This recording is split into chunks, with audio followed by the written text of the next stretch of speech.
Baik, bismillahirrahmanirrahim. Alhamdulillah, berkat rahmatnya kita dapat berjumpa lagi di mata kuliah Psikologi Pendidikan dan Bimbingan yang diampu oleh Ibu Dr. Anda Sauma MSI. Semoga rekan-rekan mahasiswa dimanapun berada dalam keadaan sehat walafiat.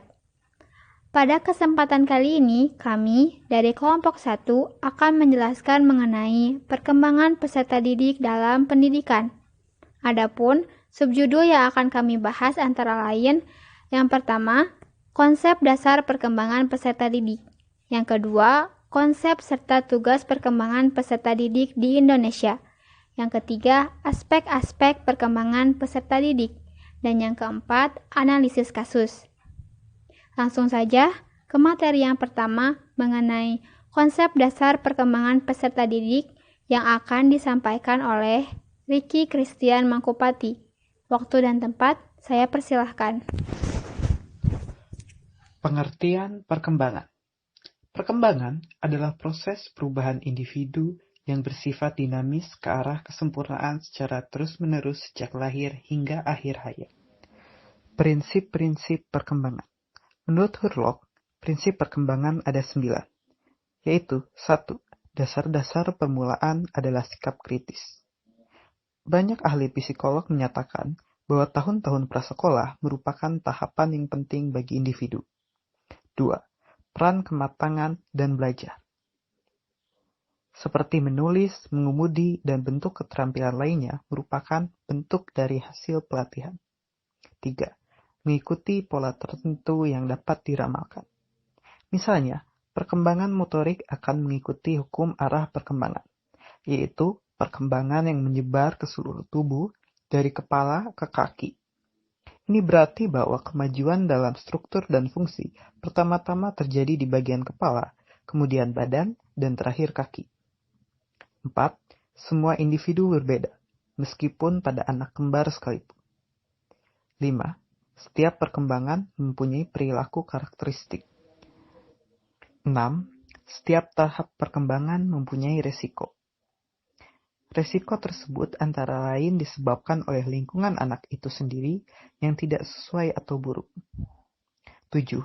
Perkembangan dibantu rangsangan. Perkembangan akan berjalan semestinya jika ada bantuan atau stimulus dari lingkungan sekitarnya. 8.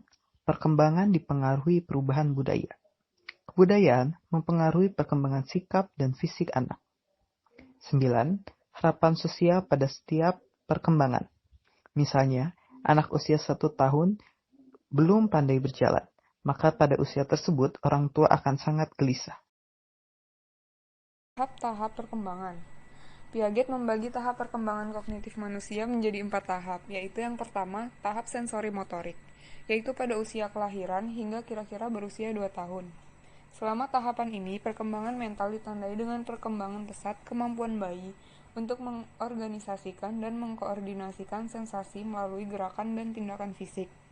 Pada akhir tahap ini, ketika anak berusia sekitar 2 tahun, pola-pola sensori motoriknya semakin kompleks dan mulai mengadopsi sistem simbol yang primitif. Selanjutnya, pada tahap preoperasional, yaitu usia 2 tahun hingga 7 tahun. Pada tahap ini, konsep-konsep yang stabil dibentuk, penalaran mental muncul, egosentrisme mulai kuat dan kemudian melemah, serta terbentuknya keyakinan terhadap hal yang magis. Pemikiran praoperasional merupakan tahap awal dari pemikiran operasional. Selanjutnya ada tahap operasional konkret, yaitu pada usia 7 hingga 11 tahun. Proses-proses penting dalam tahapan ini adalah yang pertama, pengurutan, yaitu kemampuan yang untuk mengurutkan objek menurut ukuran, bentuk, atau ciri lainnya. Yang kedua, ada classification, yaitu kemampuan untuk memberi nama dan mengidentifikasikan serangkaian benda menurut tampilannya, ukurannya, dan karakteristik lain.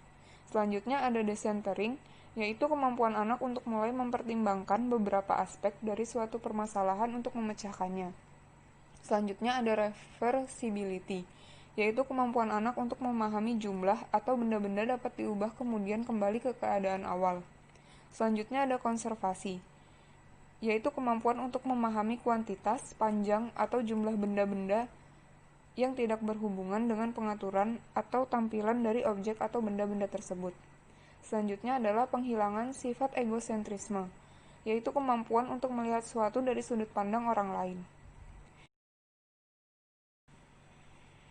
Yang terakhir ada tahap operasional formal, yaitu pada usia 11 hingga 15 tahun.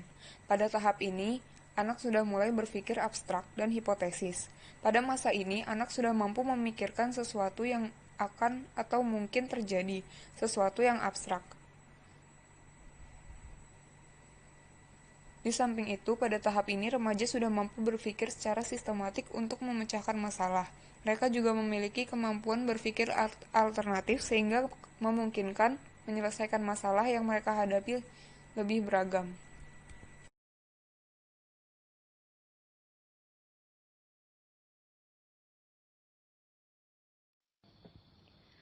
Konsep dasar dan tugas perkembangan peserta didik di Indonesia.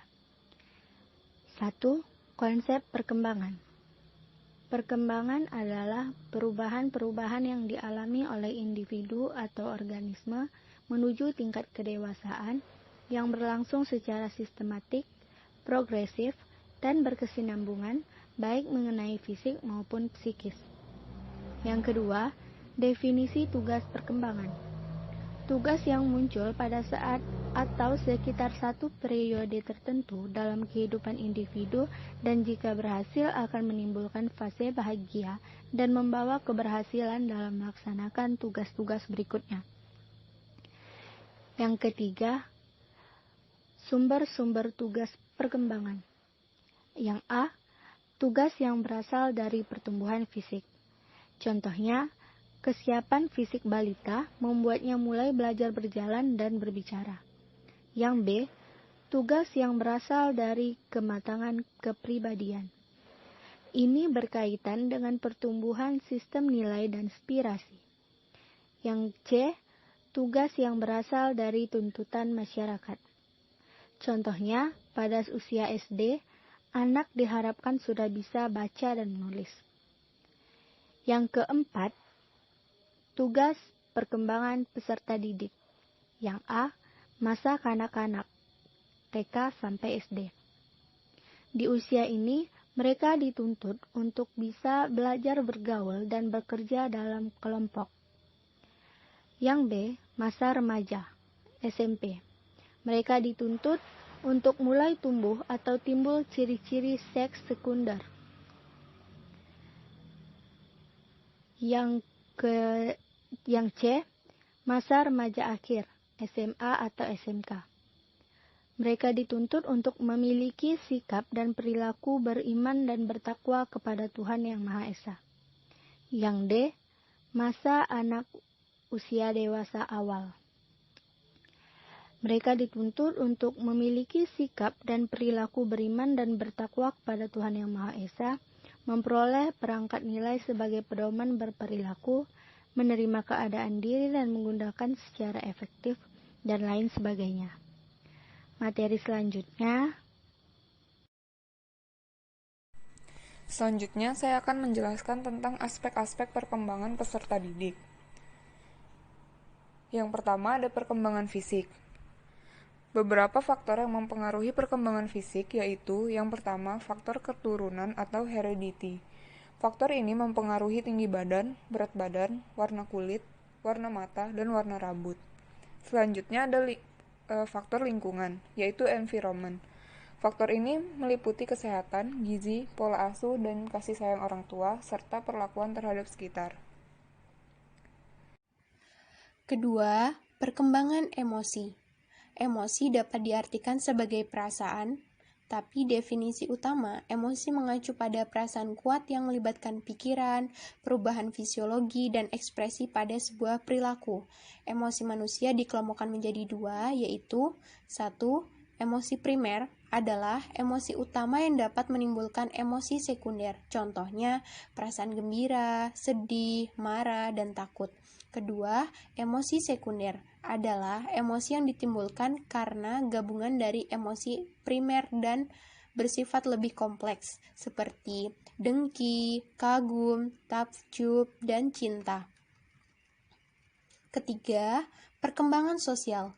Perkembangan sosial merupakan kematangan yang dicapai dalam hubungan sosial, dapat pula diartikan sebagai sebuah proses belajar untuk menyesuaikan diri terhadap norma-norma kelompok, moral, dan tradisi, serta meleburkan diri menjadi satu, kesatuan, dan saling berkomunikasi dan bekerja sama. Adapun bentuk-bentuk perilaku sosial di antara lain penyimpangannya, yang pertama, pembangkang atau negativisme, yang kedua, agresif, aggression, yang ketiga, menggoda atau teasing, yang keempat, berselisih atau clashing, yang kelima, persaingan atau rivalry, yang ketujuh, kerjasama, cooperation, yang kedelapan, tingkah laku berkuasa, yang kesembilan, mementingkan diri sendiri, dan yang kesepuluh, simpati. Perkembangan moral. Perkembangan moral adalah perkembangan yang berkaitan dengan kemampuan seseorang untuk mengetahui baik dan buruk suatu perbuatan, kesadaran untuk melakukan perbuatan baik, dan rasa cinta terhadap perbuatan moral. Perkembangan kognitif. Kognitif adalah kemampuan berpikir pada manusia. Menurut Terman, kemampuan kognitif adalah kemampuan berpikir abstrak. Beberapa ahli berpendapat bahwa perkembangan kemampuan berpikir manusia tumbuh bersama dengan pertambahan usia manusia. Teori perkembangan kognitif didasarkan pada asumsi bahwa kognitif merupakan sesuatu yang fundamental dalam membimbing tingkah laku anak. Piaget berpendapat bahwa anak-anak membangun sendiri secara aktif dunia kognitif mereka. Informasi tidak sekedar dituangkan ke dalam pikiran anak lewat lingkungan. Anak-anak menyesuaikan pemikiran mereka untuk meliputi gagasan-gagasan baru. Proses ini dikenal dengan istilah asimilasi dan akomodasi. Asimilasi dari sudut biologis adalah integrasi antara elemen-elemen eksternal terhadap struktur yang sudah lengkap organismenya. Lalu akomodasi adalah kemampuan menciptakan langkah baru atau memperbarui atau menggabungkan berbagai istilah lama untuk menghadapi tantangan baru. Baik, selanjutnya ada perkembangan agama. Menurut Raharjo, perkembangan keagamaan pada anak adalah proses yang dilewati oleh seseorang untuk mengenal Tuhannya. Fitrah beragama dalam diri manusia merupakan naluri yang menggerakkan hatinya untuk melakukan perbuatan suci yang diilhami oleh Tuhan Yang Maha Esa telah ada dalam diri anak sejak dia berada di tulang sulbi orang tuanya. Dengan kata lain, pengetahuan dan pengakuan terhadap Tuhan sebenarnya telah tertanam secara kokoh dalam fitrah manusia. Derajat menyatakan ada 4 sikap remaja dalam beragama, yaitu yang pertama, percaya ikut-ikutan. Biasanya dihasilkan oleh didikan agama secara sederhana yang didapat dari keluarga dan lingkungannya. Yang kedua, percaya dengan kesadaran. Mereka ingin menjalankan agama sebagai suatu lapangan yang baru untuk membuktikan pribadinya, karena ia tidak mau lagi beragama secara ikut-ikutan saja. Yang ketiga, percaya tetapi agak ragu-ragu. Keraguan kepercayaan remaja terhadap agamanya ini dapat dibagi menjadi 2, yaitu keraguan disebabkan kegoncangan jiwa dan terjadinya proses perubahan dalam pribadinya. Dan yang keempat, tidak percaya atau cenderung ateis. Bismillahirrahmanirrahim. Baik, di sini saya akan membawakan analisis kasus terkait dengan materi presentasi kelompok kami. Analisis kasus yang coba kami angkat di sini adalah mengenai penyalahgunaan narkoba di kalangan remaja. Dikutip dari liputan6.com, 18 remaja ditangkap oleh aparat kepolisian Polres Kota Bogor karena tertangkap basah melakukan pesta narkoba di tempat yang berbeda. Dari 18 remaja yang ditangkap, setelah dilakukan tes urin, 13 remaja terbukti positif menggunakan narkoba, bahkan 2 diantaranya adalah perempuan, dan satu orang masih berstatus sebagai pelajar di SMP di Kota Bogor. Pada penelitian Hawari pada tahun 2006, penyalahgunaan atau ketergantungan narkoba mulai memakai pada rentang 13 sampai 17 tahun. Pada rentang usia ini, seseorang masih berstatus sebagai pelajar SMP sampai SMA dan sangat rentan untuk bisa terlibat dalam penyalahgunaan narkoba seperti yang saat ini banyak terjadi di kalangan remaja Indonesia. Penyalahgunaan narkoba adalah kejahatan kemanusiaan yang merupakan masalah sosial akut yang merusak sendi-sendi kehidupan berbangsa dan bernegara, khususnya pada generasi muda. Masa remaja adalah periode transisi dari masa anak-anak menuju dewasa. Dalam hal ini, sering terjadi kenakalan dan penyimpangan perilaku, sehingga pendidikan, terutama pendidikan keluarga, sangatlah penting dan besar perannya. Dalam kasus remaja yang terlibat penyalahgunaan narkoba tersebut, dapat dianalisis bahwa ada beberapa tujuan dari aspek perkembangan yang tidak tercapai. Beberapa aspek itu diantaranya adalah 1. Perkembangan sosial. Dalam perkembangan sosial ada beberapa faktor yang mempengaruhinya, yaitu keluarga, kematangan, status sosial ekonomi, pendidikan, dan kapasitas mental.